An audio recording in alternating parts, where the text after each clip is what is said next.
मुल्क में अमन, खुदमुख्तारी और अवामी हुक्मरानी सिर्फ जमीयत उलमा इस्लाम के मंशूर से मुमकिन है। मौलाना फजलुर रहमान हैदराबाद में दिफा वतन इसराइल मुर्दाबाद कॉन्फ्रेंस 17 जुलाई को कराची में अवामी कुव्वत का तारीखी मुजाहरा होगा। इस्टेब्लिशमेंट के सियासी किरदार को मुसद्द करते हैं। फ़लस्तीन, ईरान और हरमैन के तहफ़्फ़ुज़ के लिए हर कुर्बानी देंगे। हैदराबाद रिपोर्ट मोहम्मद मुबीन खान, जमीयत उलमा इस्लाम सूबा सिंध के ज़ेरे तमाम हैदराबाद के कासिम चौक पर दिफा वतन इसराइल मुर्दाबाद कॉन्फ्रेंस का इनेकाद किया गया, जिसे जमीयत उलमा इस्लाम पाकिस्तान के अमीर मौलाना फजलुर रहमान ने तारीखी खिताब किया।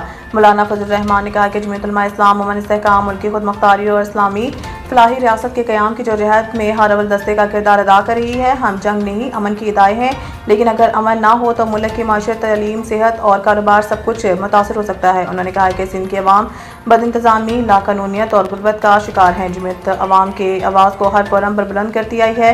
17 जुलाई को कराची में अवामी ताकत का मुजाहरा इस बात का सबूत होगा कि मुल्क में हकीकी नुमाइंदगी जमीयत उलमा इस्लाम ही रखती है।